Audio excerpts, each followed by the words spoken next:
모퉁이 경로당 6화 빈사진첩.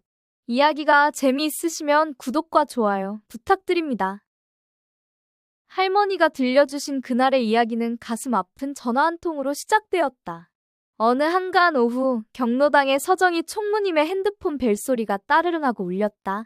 할머니는 그때 서정희 총무님이 얼마나 간절한 마음으로 전화를 받았는지 생생히 기억하고 계셨다고 했다. 여보세요, 민수야.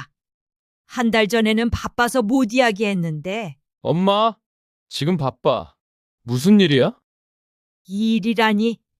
그냥 목소리나 들으려고. 엄마, 나 성인이야. 맨날 전화하지 말고. 정말 급한 일 아니면 연락하지 마. 그때 전화가 뚝 하고 끊어졌다. 할머니는 그 순간 서정희 총무님의 얼굴에서 모든 희망이 사라지는 걸 봤다고 했다. 박영희가 다가가며 물었다. 정희야, 왜 그래? 얼굴이 새파래졌어. 아니에요. 민수가 바쁘다고. 요즘 젊은 사람들은 다 바쁘지. 그래도 가끔 안부 전화라도 하니 얼마나 다행이야. 할머니의 말에 서정희 총무님은 더욱 마음이 무너져 내렸다고 했다. 한 달에 한 번도 제대로 통화하지 못하는 게 가끔이라니. 경로당은 조용한 오후였고 TV에서는 뉴스가 흘러나오고 있었다. 할머니가 말씀하시길 그때 나온 뉴스가 서정희 총무님에게는 마치 가슴에 비수를 꽂는 것 같았다고 했다. 한빛예술고등학교 2학년에 재학 중인 이소율 양이 세계적인 권위의 슈베르트 국제콩쿨 본선에 진출하는 쾌거를 이루었습니다. 이 모든 영광을 제 모든 순간에 함께 해주신 저희 어머니께 바칩니다. 어머니가 얼마나 자랑스러우실까. 할머니는 그때 서정희 총무님의 반응이 너무 이상했다고 했다. 다른 식구들은 자식 잘 키웠네 라며 감탄했는데 서정희 총무님만 순간 얼어붙더니 자리를 피했다는 것이다. 저는 서류 정리 좀 하고 있을게요. 할머니의 이야기는 여기서 더욱 심각해졌다. 그날 이후 서정희 총무님이 보인 행동은 지금 생각해봐도 정말 안타까웠다고 했다. 곧 있을 가을 단풍나들이 계획에만 병적으로 매달렸다는 것이다. 마치 완벽한 계획을 세우면 모든 게 해결될 것처럼. 서정희가 계획안을 발표하며 말했다. 오전 9시 32분 설악산으로 출발. 11시 47분 휴게소 도착. 화장실 이용 시간은 1인당 5분으로 제한합니다. 소풍 가는 거지? 행군 가는 거냐? 계획 없이 가면 시간만 버려요. 모든 건 완벽하게 준비해야 해요. 그래도 여유 있게. 여유요? 여유 부리다가 문제라도 생기면 어떡하려고요?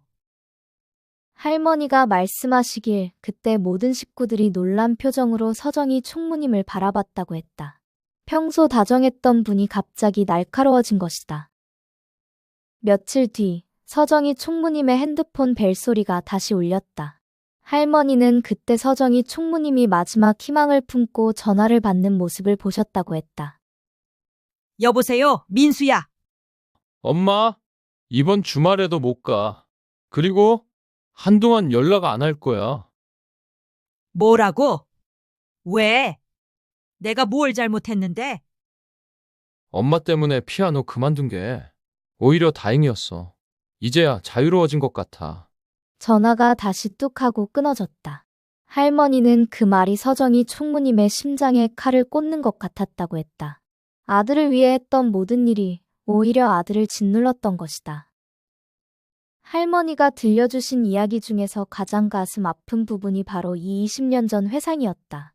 서정희 총무님은 그날 밤 잠을 이루지 못하셨다고 했다. 20년 전 그날이 생생히 떠올랐기 때문이다. 2005년 어느 날의 이야기였다. 학교 강당에서는 웅성거리는 소리가 들렸다. 바로 민수의 첫 연주회가 있던 날이었다. 젊은 서정희가 핸드폰을 받으며 말했다. 여보세요? 학부모회 일로 급한 일이 생겼다고요? 하지만 오늘 우리 민수 연주회가 서정희 씨만 믿습니다. 30분만. 서정희가 망설이며 대답했다. 하지만 할머니는 이 부분을 말씀하실 때 정말 안타까워하셨다고 했다. 완벽한 서정희 씨라는 말에 넘어가서 정작 중요한 순간을 놓쳤다는 것이다. 서정희가 체념하며 말했다. 알겠습니다. 무대에서는 피아노 조율 소리가 들려왔다. 바로 17세 민수의 첫 연주의 순간이었다.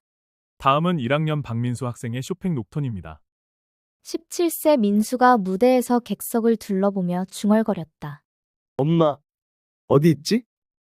피아노 연주가 시작되었지만 중간에 흔들렸다. 민수가 당황하며 말했다. 죄송합니다. 다시 시작하겠습니다. 객석에서는 수군거리는 소리가 들렸다. 할머니는 그때 서정희 총무님의 후회가 얼마나 깊었는지 느끼셨다고 했다.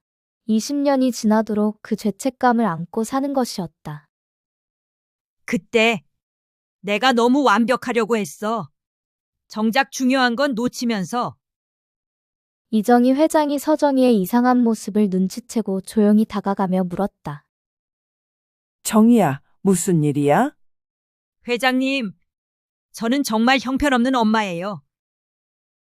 할머니가 말씀하시길 이정희 회장님이 서정희 총무님의 아픈 속사정을 듣고 마침내 결단을 내리셨다고 했다. 이정희 회장이 결심한 듯 말했다. 가뿐아, 우리 정희를 도와주자. 뭘 어떡해요? 20년 전 못 본 연주회를 다시 만들어주는 거야. 소풍 당일 식구들이 서정희 총무님 몰래 특별한 계획을 세웠다는 것이다. 이정희 회장이 전화에 대고 단호하게 말했다. 민수야, 나는 내 어머니 친구야. 누구세요? 어머니 일이라면. 내 어머니가 20년간 후회하며 사는 걸 지켜봤어.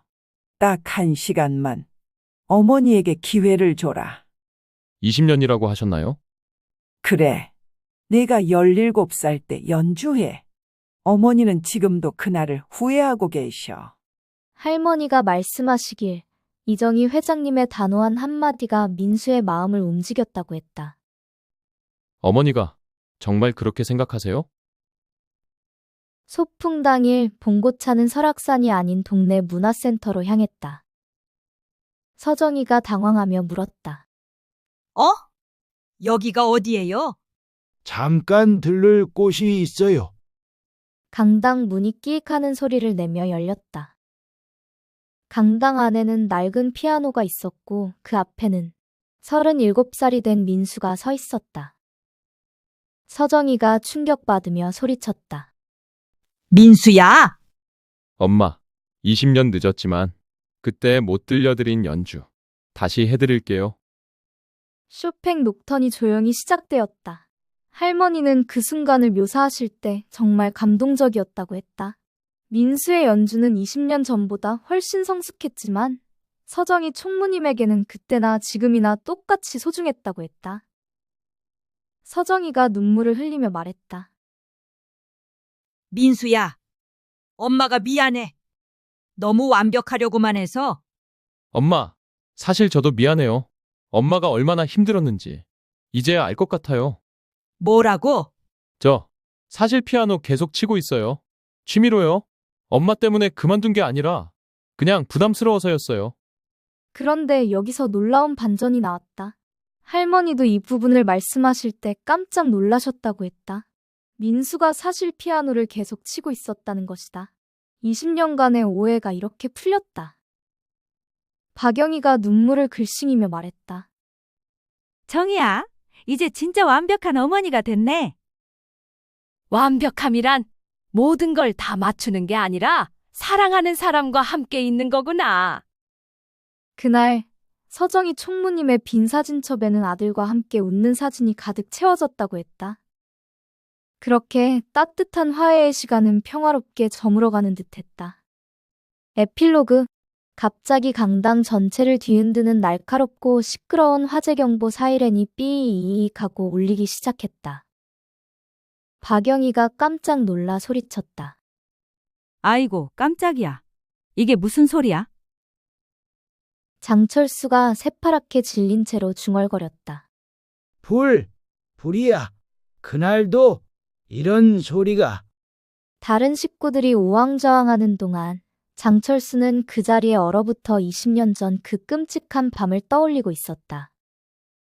이정희 회장이 놀라며 소리쳤다. 철수야, 괜찮아. 장철수가 떨리는 목소리로 말했다. 또 모든 게 타버리는 건 아니겠지. 서정희가 안도하며 외쳤다. 다들 괜찮아요. 기계 오작동이래요. 사이렌이 멎었지만 장철수 할아버지는 여전히 과거의 어둠 속에 갇혀 있었다. 할머니가 말씀하시길 모든 분들에게는 그냥 해프닝이었던 그 순간이 장철수 할아버지에게는 아직도 끝나지 않은 악몽이었다고 했다. 모퉁이 경로당 다음 이야기에서 다시 만나요. 모퉁이 경로당 7화 막내 이모와 팥죽. 이야기가 재미있으시면 구독과 좋아요 부탁드립니다. 할머니가 들려주신 그날의 이야기는 장철수 할아버지가 이른 아침부터 불이 나게 시장으로 향하는 모습으로 시작되었다. 경로당 문을 열자마자 나타난 그의 표정이 평소와 달리 심각해 보였다고 했다. 가쁜 할멈 혹시 시간 좀 있으십니까? 우리 할머니가 고개를 들었다. 무슨 일이세요? 얼굴이 안 좋아 보이는데. 장철수 할아버지가 아침부터 장바온 시장 봉투를 조심스럽게 내밀었다.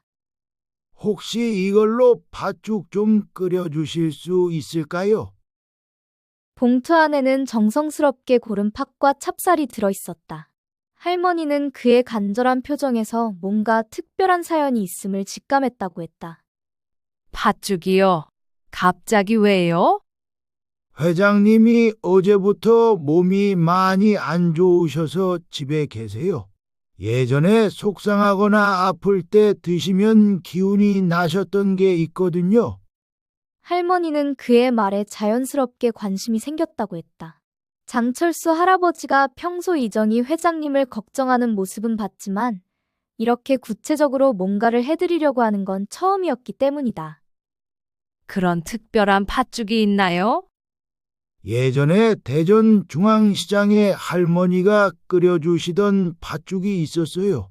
시장 어기 작은 가게에서 정말 달고 진한 맛이었는데 박영의 할머니가 귀를 기울이며 다가왔다. 어머, 중앙시장이에요? 나도 그 시장 자주 갔는데 언제적 이야기예요? 한 28년 전쯤이었나? IMF 때라 모두들 힘들던 시절이었죠. 박영의 할머니의 얼굴에 묘한 표정이 스쳤다고 할머니는 말했다. 28년 전 IMF 때라면 그때 나도 그 시장 근처에서 살았는데. 박영의 할머니가 말을 흐리며 장철수 할아버지를 유심히 바라봤다. 뭔가 기억을 더듬는 듯한 표정이었다. 그게 사실은 일 때문에 가끔 그 시장에 갔어요. 장철수 할아버지가 순간 당황하는 기색을 보였다고 할머니는 말했다. 특히 박영의 할머니의 시선을 받자 더욱 어색해하는 것 같았다. 어쩐지 영감님 뭔가 낯익은 느낌이야. 왜 그럴까? 할머니는 그 묘한 분위기를 느끼며 팥죽을 끓이기 시작했다고 했다. 박영희 할머니도 나서서 도왔지만 계속 장철수 할아버지를 힐끔힐끔 쳐다보고 있었다. 그런데 영감님은 회장님과 어떤 사이세요? 이렇게 정성스럽게 챙겨주시는 걸 보니 회장님을 특별하게 생각하시는 것 같아요. 장철수 할아버지가 잠시 망설이더니 조용히 입을 열었다. 사실 회장님은 저희 어머니 막내 동생이세요. 저의 막내 이모지요. 그 순간 나는 엄마로부터 들었던 이야기가 떠올랐다. 엄마에게는 2명의 이모가 있었고 그 중에서도 막내 이모와는 특별히 가까운 사이였다고 했다. 할머니가 장녀인 사남 3녀 대가족에서 막내 여동생과 엄마는 나이차가 별로 나지 않아 자매처럼 지냈다는 것이다. 엄마가 말하길 어린 시절 막내 이모와 함께 도시락을 싸서 학교에 가기도 하고 비밀 이야기도 나누고 때로는 이모라기보다 언니 같은 느낌이었다고 했다. 그만큼 친밀하고 자연스러운 관계였다는 것이다. 이모, 조카 사이라고요? 그래도 뭔가 이상하네. 뭐가 이상해? 가뿐아, 너도 느꼈지? 가족이라고 하기에는 왜 이렇게 어색해 보이지? 우리 둘이야 맨날 싸우지만 그래도 친구 사이잖아. 그런데 저 둘은 우리보다도 더 남 같아 보이니 말이야. 팥죽이 다 끓자 장철수 할아버지가 정성스럽게 보온병에 담았다. 이제 회장님께 가져다 드려야겠어요. 회장님 걱정이 되는데 제가 같이 갈까요? 아니에요. 혼자 가는 게 좋겠어요. 회장님이 많이 편찮으시니까 불편해 하실 수도 있어서요. 장철수 할아버지가 팥죽을 들고 나간 후 경로당에는 김가쁜 할머니와 박영희 할머니만 남았다. 가뿐아, 나 정말 이상해. 뭐가 이상해? 저 장영감님, 28년 전 중앙시장에서 본 것 같아. 그때 나도 그 근처에서 힘든 일이 있었거든. 혹시 그때 박영의 할머니가 말을 흐리며 멀리 바라봤다. 혹시 뭔가 알아? 확실하지는 않아. 하지만 뭔가 기억나는 게 있어. 그때 정말 힘들었던 시절이었는데 시장에서 그 일이 있었지. 잠시 후 장철수 할아버지가 돌아왔다. 그의 표정은 여전히 무거워 보였다. 도움 주셔서 고마워요. 회장님께서 정말 좋아하셨어요. 그런데 그런데 팥죽을 드시면서 옛날 이야기를 하시더라고요. 28년 전 힘들었던 시절 말이에요. 박영의 할머니가 장철수 할아버지를 뚫어져라 바라보며 말했다. 영감님, 솔직히 말해주세요. 28년 전에 정말 무슨 일이 있었던 거 아니에요? 김가쁜 할머니도 고개를 끄덕였다. 내가 봐도 이상해요. 가족이라고 하는데 왜 이렇게 거리감이 있어 보여요? 우리 막내 동생과 딸은 정말 자매같이 가까웠거든요. 그런데 영감님과 회장님은 뭔가 어색해서요. 맞아, 맞아. 그리고 영감님, 혹시 그때 시장에서 나랑 마주친 적 없어요? 뭔가 기억나는 게 있거든요. 장철수 할아버지의 얼굴이 새파래졌다. 박영희 할머니의 말에 크게 당황하는 것 같았다. 그게 무슨 말씀이세요?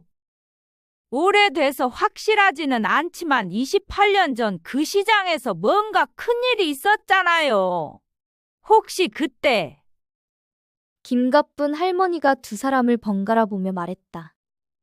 영감님 대체 무슨 일이었어요? 옛날에 중앙시장에서 무슨 일이 있었던 거예요? 왜 두 분은 다른 사람 모르게 관계를 숨기고 거리를 두었던 거예요? 장철수 할아버지가 깊은 한숨을 쉬며 천천히 입을 열었다. 그게 사실은 28년 전에 정말 힘든 일이 있었어요. 그것 때문에 이모님과 저는, 그리고 영희 씨도 혹시 그는 잠시 말을 멈추고 박영희 할머니를 바라보았다. 마치 28년 전 그 시절의 어두운 기억들이 되살아나는 것 같았다. 영감님, 혹시 그때 시장에서 그 이야기는 조금 길고 복잡해요. 하지만 언젠가는 말씀드려야 할 것 같아요.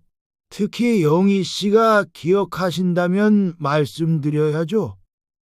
할머니는 그때 장철수 할아버지의 표정에서 그리고 박영희 할머니의 의미심장한 눈빛에서 28년 전에 정말 큰일이 있었음을 느꼈다고 했다. 그리고 이제야 진짜 이야기가 시작될 것 같은 예감이 들었다고 했다. 모퉁이 경로당 다음 이야기에서 다시 만나요. 모퉁이 경로당 8화 1997년 대전 중앙시장. 이야기가 재미있으시면 구독과 좋아요 부탁드립니다. 할머니는 그날 장철수 할아버지와 회장님의 관계에 얽힌 아주 오래전 이야기를 들려주셨다. 이야기는 IMF의 칼바람이 막 한반도를 덮치기 시작하던 1997년의 춥고 배고팠던 겨울에서 시작되었다. 화면에는 40대의 젊은 가장 장철수가 보인다. 그는 장사가 안 돼 한숨만 쉬는 어머니의 야채 가게를 도우면서 생계를 위해 무거운 점심 한 상 배달통을 들고 시장 구석구석을 쉴 새 없이 누비고 있었다. 그의 얼굴에는 고단함이 가득했다. 이미 시장에서 크게 자리를 잡은 50대의 이정희와 그녀의 남편은 그런 조카의 모습이 늘 마음에 쓰였다. 이정희 할머니는 장철수 할아버지가 가게 앞을 지나갈 때마다 몰래 그의 주머니에 용돈을 찔러주곤 했다. 철수 조카, 이걸로 집에 가는 길에 애들 과자라도 사다 줘라. 아닙니다, 이모님. 괜찮습니다. 두말하게 하지 말고 얼른 넣어도. 배달 늦겠다. 얼른 가봐. 연일 뉴스에서는 IMF 관련 기사가 쏟아졌고 날이 갈수록 경기가 얼어붙으면서 시장의 인심도 각박해져 갔다. 그날 장철수 할아버지는 한 달 넘게 밀린 배달 대금을 받기 위해 시장에서 가장 큰 식당을 찾아갔다. 장철수 할아버지가 머뭇거리며 말을 했다. 저 사장님, 잔금 주시기로 약속하신 날짜가 일주일이나 지났습니다. 배달 대금 좀 부탁드릴게요. 아, 장씨 왔어. 안 그래도 만나면 말하려고 했네. 알다시피 지금 경기가 바닥이야, 바닥. 자네도 힘들겠지만 나도 힘들어 죽겠어. 미안하지만 이번 달은 절반만 받아가. 내가 더 줄 수 있으면 주고 싶지만 이것밖에 없는 걸 어쩌나. 이거 받고 이번 달은 그냥 퉁칩시다. 예, 이걸로요. 사장님, 그게 무슨 말씀이세요? 저희도 지금 잔금을 다 받아도 어머니 가게 외상값이며 집에 있는 애들 학용품 값이며 맥국이 빠듯한데요. 아, 이 사람이 참. 이거 받고 갈 거면 가져가고 싫으면 관둬. 나도 더 줄래야 줄 돈도 없어. 식당 사장은 그의 손에 푼돈을 쥐어주고는 매몰차게 돌아섰다. 그가 일해온 평생의 성실함이 땀의 가치가 무시당하는 순간이었다. 그는 가장으로서의 무력감과 절망감에 그날 밤 장사가 끝났던 텅 빈 시장의 좌판 한 귀퉁이에 홀로 우두커니 주저앉아 있었다. 집에 돌아갈 용기조차 나지 않았다. 바로 그때 가게 정리를 하던 회장님의 남편, 그의 이모부 영길이 어둠 속에서 앉아있는 그를 발견했다. 철수야, 늦은 시간에 여기서 뭐 하고 있어? 밥은 먹었어? 이모부는 더 이상 묻지 않고 그의 손을 잡아 이끌었다. 두 사람이 도착한 곳은 시장 어귀에 김이 모락모락 나는 허름한 국밥집이었다. 따뜻할 때 얼른 든든히 먹어라. 사내가 울고 싶을 땐 소리내서 우는 게 아니요. 뜨끈한 국밥 한 그릇 말없이 비우고 집에 있는 애들 생각해서 다시 일어서는 게지. 이건 자네 잘못이 아니니께 절대 기죽지 마라. 힘없는 40대 가장의 뜨거운 눈물이 국밥 위로 뚝뚝 떨어졌다. 하지만 이모부의 위로는 거기서 끝나지 않았다고 했다. 다음 날 아침 이모부가 그 악덕 식당을 찾아갔다. 가게 앞에서 이모부가 장철수 할아버지에게 나머지 배달 대금이 담긴 봉투를 건넸다. 그 돈을 건네주는 순간 대전 중앙상회 안에서 모든 것을 지켜보던 이정희 이모님이 나왔다. 이 답답한 양반아. 예? 이모님. 너는 사람이 그렇게 물러터져서 이 험한 세상 어떻게 살래? 네 밥그릇은 네가 악착같이 챙겨야지. 누가 대신 챙겨줘?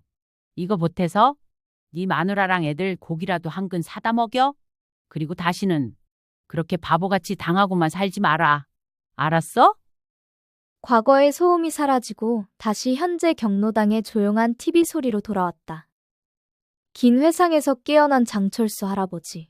붉어진 눈시울의 장철수 할아버지는 30년의 세월을 뛰어넘어 그 일이 바로 어제 있었던 것처럼 가슴에서 뜨거운 무언가가 올라왔다. 장 영감님, 왜 그래요? 무슨 일 있어요? 괜찮은 거예요? 아, 아닙니다. 그냥 옛날 생각이 나서 그때 참 고마운 분들이 계셨지요. 장철수 할아버지는 덤덤하게 28년 전의 이야기를 고백했다. 그의 고백 아닌 고백에 경로당 식구들은 더 이상 이유를 묻지 않았다. 말하지 않아도 알 수 있는 같은 시대를 겪었던 어른들만의 따뜻한 공감이 경로당을 가득 메우고 있었다. 나는 그제야 장철수 할아버지가 왜 그토록 이정희 회장님의 주변을 맴돌며 노심초사했는지 조금은 이해가 되었다. 그의 헌신은 단순한 가족애를 넘어 인생의 가장 어두운 밤의 길을 밝혀준 등불에 대한 평생의 보답이었던 것이다. 하지만 그토록 따뜻한 은혜를 주고받은 두 분 사이에 왜 아직도 때때로 얼음장같이 서늘하고 미묘한 긴장감이 흐르는지를 여전히 알 수 없었다. 그 긴장감의 진짜 이유는 국밥 한 그릇만으로는 설명될 수 없는 더 깊은 곳에 있는 듯했다. 모퉁이 경로당 다음 이야기에서 다시 만나요. 모퉁이 경로당 9화 지워지는 기억. 이야기가 재미있으시면 구독과 좋아요 부탁드립니다. 우리 할머니의 영원한 라이벌이자 친구인 박영희 할머니. 나는 그녀가 늘 뾰족하고 퉁명스럽고 세상에 불만만 가득한 분인 줄로만 알았다. 그녀의 가시 돋친 말들이 사실은 세상에서 가장 무서운 것으로부터 스스로를 지키기 위한 필사적인 몸부림이었다는 것을 나는 그때까지 몰랐다. 경로당의 TV를 보던 할머니들 사이에서 큰 소리가 나기 시작했다. 너 가뿐히 네가 내 핸드폰 숨겼지? 분명히 여기 네 옆에 놔뒀는데 없잖아. 내가 똑똑히 기억해. 이 할망구가 노망이 났나? 내가 네 거를 왜 만져? 나 오늘 네 핸드폰 보지도 못했어. 내가 어딜 봐서 남의 물건에 손 떼는 사람이야. 멀쩡한 사람을 사기꾼으로 만들어도 유분수지. 뭐? 노망? 야, 너 지금 말 다 했어? 너야말로 맨날 그거 하잖아. 그거가 뭔데? 아, 있잖아. 왜 밥할 때 쓰는 거? 그거 있잖아.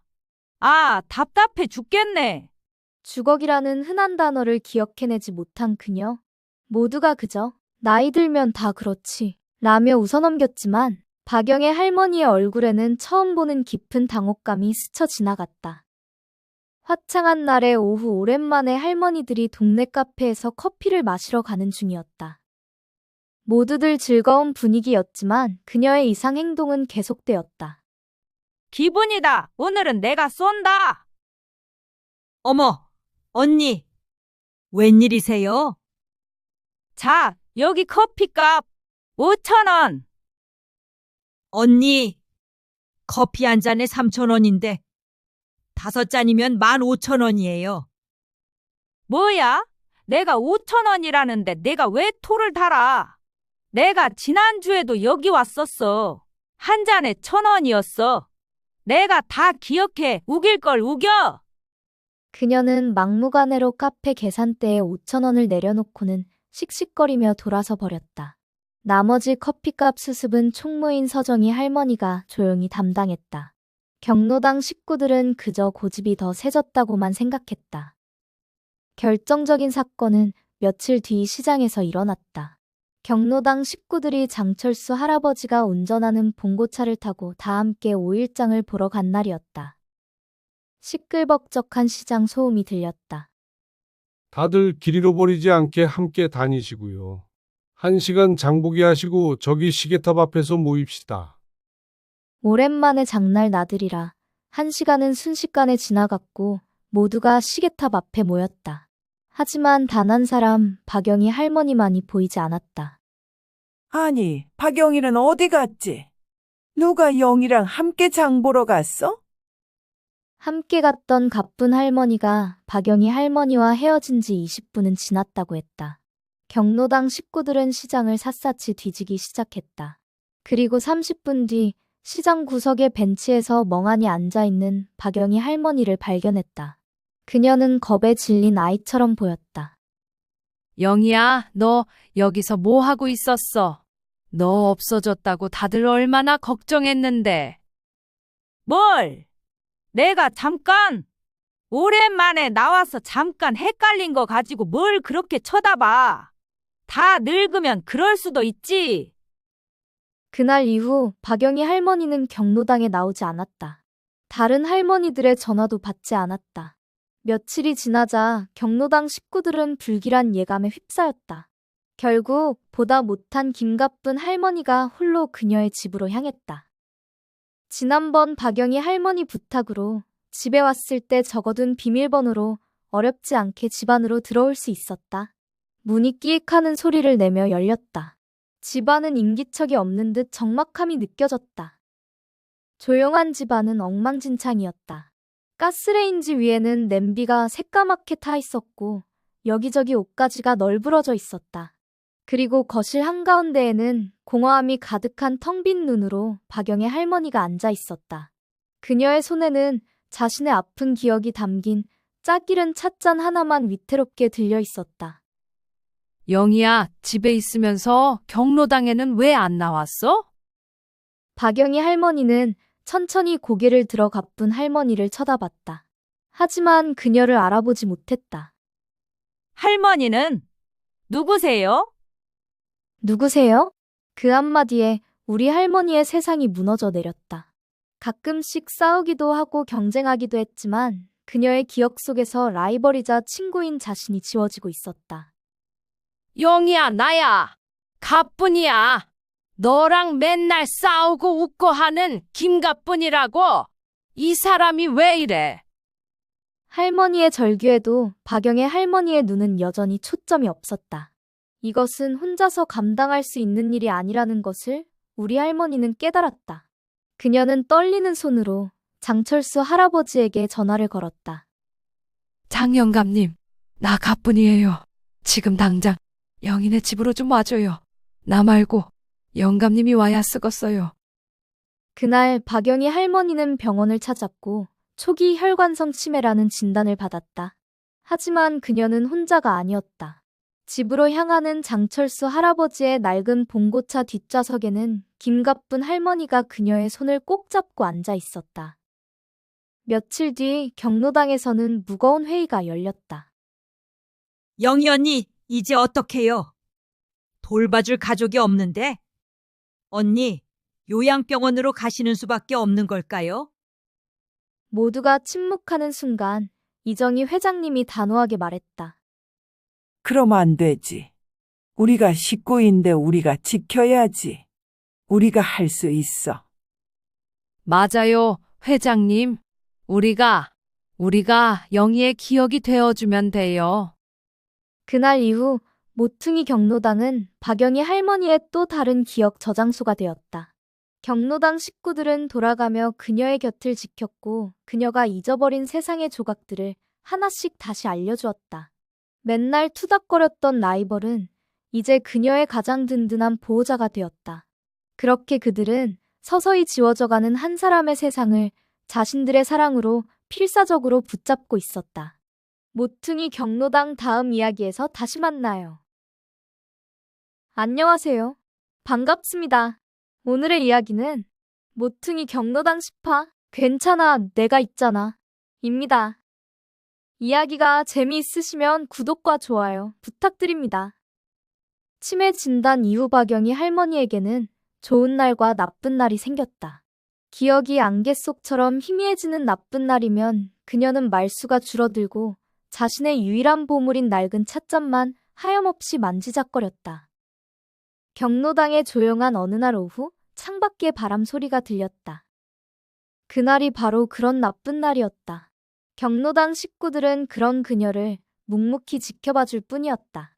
한편 장철수 할아버지는 며칠 전부터 이어진 불면증과 불안감에 시달리며 평소보다 더 예민하게 경로당의 전기 코드를 확인하고 있었다.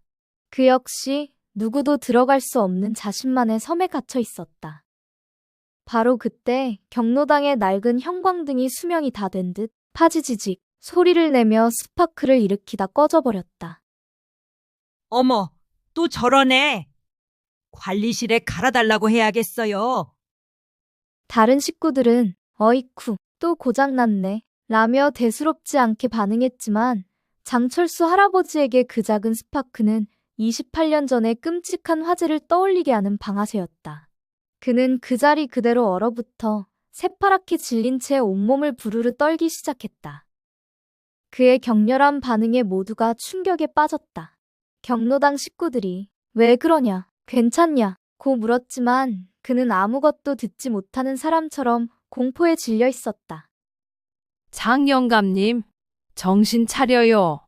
그냥 전등이 나간 것이요. 철수야, 괜찮아. 우리 할머니 김가쁜 씨는 그의 비밀을 어렴풋이 짐작하기에 안타까워했고 다른 식구들은 그의 갑작스러운 발작에 어쩔 줄을 몰라 했다. 그 어떤 위로도 그의 굳게 닫힌 공포의 성 안으로 들어가지 못했다. 모두가 당황하여 그를 지켜만 보고 있을 때 구석에서 찻잔만 만지작거리던 박영희 할머니가 조용히 일어섰다. 그녀는 기억이 희미한 나쁜 날임에도 불구하고 마치 본능처럼 공포에 떠는 장철수 할아버지에게 다가갔다. 그녀는 아무것도 묻지 않고 그의 떨리는 손을 자신의 두 손으로 꽉 감싸 쥐었다. 찻잔이 달그락 떨리는 소리가 났다. 다 괜찮아. 괜찮아요, 영감님. 잠시 그를 바라보다가 희미하게 웃으며 말했다. 무서워요? 나도 가끔 무서워요. 내가 아닌 게 될까봐.